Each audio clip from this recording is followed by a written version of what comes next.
Day 15 na tayo mga idol. Day 15. Gusto mo na ng tubig mga idol. Vitamins. Sa totoo lang mga idol, yung mga sisig ko hanggang paglaki nila hindi talaga sila makainom ng plain water. Pag na vitamin fruit talaga mga idol, kahit anong vitamins mga idol sa tubig, basta mapainom mo lang sila ng vitamins, okay na yan. Day 15 na tayo mga idol. Mukhang pagdating ng isang buwan pa mga idol, yung mga balibo nila kompleto na. Ready na to po ranging sa bukid. Ilipat ko na to sa doon sa bukid, doon sa malamig na lugar, 2,000 feet below sea level, doon sa Batuan. Yung kunting manukan ko doon ko ilipat sila. Sa ngayon dito pa lang, maximum 1 month to punta ko na doon sa 1 month.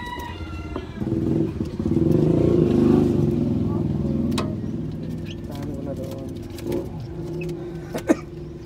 Yung technique mo yung para maano sila ng tubig pagpakain mo sa kanila, tagalan mo ng lagay ng tubig para umainom sila, lalo na't na nagtitreat ka ng yung nagtreat ka ng prevention, yung mga antibiotic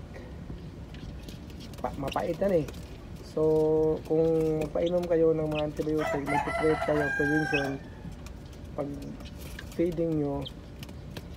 feeding tagalan nyo ng lagay ng tubig, mga 20 minutes after feeding na mo, lalagyan mo ng tubig para uhaw na uhaw sila, umiinom sila ng tubig kahit mapait, kasi pait yung yung antibiotic, saka yung sulfur QR.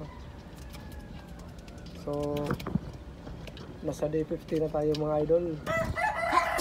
Healthy pa rin sila mga idol, hindi pa crucial, pero pagdating ng isang buwan idol, diyan ka mapagmasid sa kanila, kasi lalabas yung mga nila, kasi kakain sila ng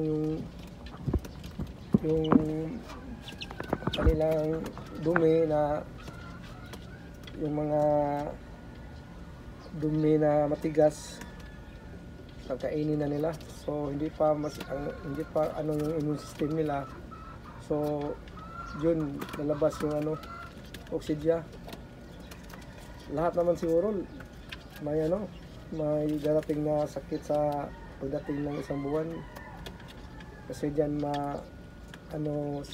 mabubuhay yung mga nila, yung mga kagaw nila mabubuhay. That's why nga masakit sila. So in that case, kailangan mo talaga ng prevention, mapangmasid sa programa. Ako hindi naman ako natuto din naman ako. Natuto lang ako. Kaya pag matuto ka na, yun na. Let's go! Yan mga idol, day 50 na tayo.